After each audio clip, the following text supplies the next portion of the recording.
مجہز جیش العسرہ کیا ہے، کس چیز کی طرف اشارہ ہے؟ مجہز جیش العسرتی فی رضا الرحمن. جی، مجہز تو کہتے ہیں سامان فراہم کرنے والے کو، تیاری کا سامان دینے والے کو، صحیح. تیار کرنے والے کو بھی کہتے ہیں. اور جیش العسرہ، جیش العسرہ کا مطلب ہے تنگی کا لشکر. اچھا، فی رضا الرحمن، رحمان کی رضا میں، اللہ کی رضا کے لیے. صحیح. جیش العسرہ جو ہے یہ غزوہ تبوک کو کہتے ہیں، کیونکہ غزوہ تبوک کے موقع پہ یہ ہوا تھا کہ 30,000 افراد تھے جو شرکا تھے جانے کے لیے. 30,000 یعنی کہ اس نبی پاک علیہ الصلوۃ والسلام کی معیت میں سب سے بڑی تعداد جو ہے وہ غزوہ تبوک میں گئی. 30,000 افراد.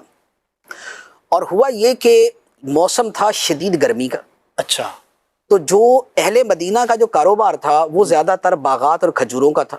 صحیح جو پچھلے سال کے باغات کی کھجوریں اتری تھیں وہ ساری بک چکی تھی، صحیح. اور اگلی جو فصل، اگلا باغ اور فصل جو ہے وہ تیار ہو چکی تھی اور اب اسے کچھ دنوں میں کاٹنا تھا.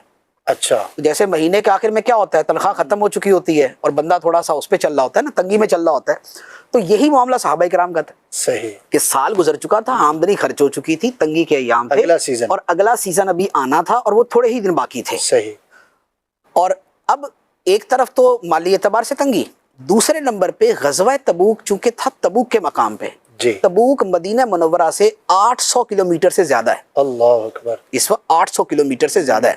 بہت دور ہے. تو اب لازمی بات ہے کہ بدر شریف جو ہے 125 کلومیٹر. صحیح، تو اگر اس جنگ میں گئے تو زیادہ راہ سامان اتنا چاہیے، بے شک، اور 800 کلومیٹر جانا ہو تو زیادہ راہ سامان اتنا چاہیے. بے شک. تو سفر بھی دور، موسم بھی گرمی کا، حالات بھی ویسے، تعداد بھی زیادہ. تو ساری چیزیں جمع ہو کر اتنی تنگی تھی کہ اس کا نام ہی جیش العسرہ رکھا گیا. اللہ اکبر، یہ تنگی کا لشکر تھا. اللہ اکبر. اب جب تنگی تھی تو نبی پاک علیہ الصلوۃ والسلام نے صحابہ کرام میں اعلان فرمایا کہ اللہ کی راہ میں دو، واہ، کہ سب دیں گے تو ہی جو ہے یہ سارا کچھ آگے ہو سکے گا، سارے مرحلے طے ہوں گے. تو اس پہ صحابہ کرام نے اپنی اپنی ہمت کے مطابق بہت بڑا خرچ کیا. لیکن جب وہی کہ تھا ہی مہینے کا آخر، سال کا آخر، تنگی کے ایام تو کہاں سے کریں. صحیح.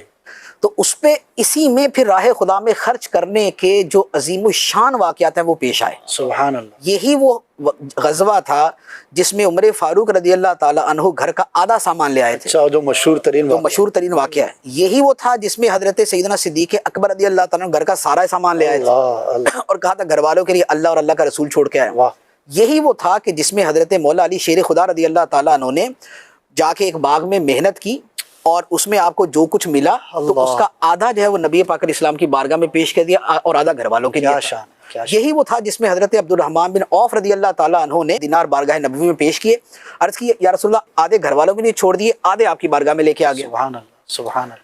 اچھا، اب سب کی قربانیاں آپ دیکھیں ایک بڑی ماشاءاللہ یعنی کہ ویلیویبل جسے کہا جائے وہ ہیں. بے شک. لیکن اس میں سیدنا عثمان غنی رضی اللہ تعالی عنہ نے جو اس جیش العسرہ میں آپ کا جو کام تھا جی، وہ سب سے بڑھ کر تھا. اچھا، واہ، کیفیت کے اعتبار سے تو صدیق اکبر رضی اللہ تعالیٰ عنہ کا زیادہ سارا ہی لے آئے وہ، ٹھیک ہے، لیکن اللہ تعالیٰ جانتا ہے کہ اس کو ثواب زیادہ دے.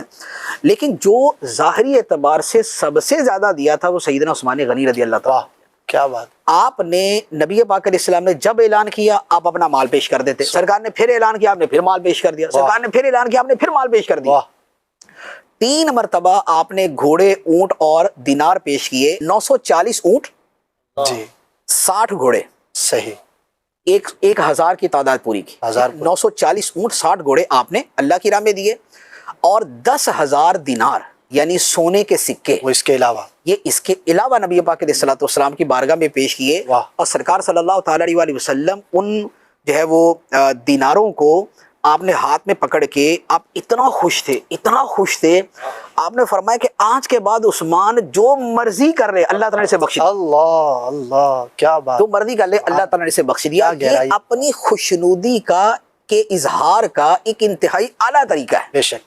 ورنہ تو سیدنا عثمان غنی رضی اللہ تعالیٰ جو کامل الحیاء والایمان ہے، جی، حیا کہتے ہیں نافرمانی سے روکنے کی کیفیت کو، اور وہ اس میں سب سے زیادہ کامل ہے. سبحان اللہ. تو لہذا انہوں نے کیا، انہوں نے غلط کرنا تھا، صحیح. لیکن اپنی خوشی کا اظہار ہے یار اس کے بعد جو مرضی کر دو تمہاری بخشش ہے. کیا بات ہے. تو جسے کہا جائے نا کہ نبی پاک صلی اللہ تعالی علیہ وسلم کا کامل طریقے سے دل جیت لیا. اللہ اللہ، دل جیت لیا. بالکل. وہ سیدنا عثمان غنی رضی اللہ تعالیٰ عنہ تھے. تو چونکہ یہ غزوہ تبوک کا واقعہ ہے اور وہ جیش العسرہ ہے اور اس میں آپ نے سامان فراہم کیا تھا، تو یہ اس کے اوپر یہ ہے مجہز جیش العسرتی فی رضا الرحمن، سبحان اللہ، کیا بات ہے۔ رحمان کی خوشنودی میں تنگی کے لشکر کو سامان جو ہے وہ حرب فراہم کرنے والا۔ کیا بات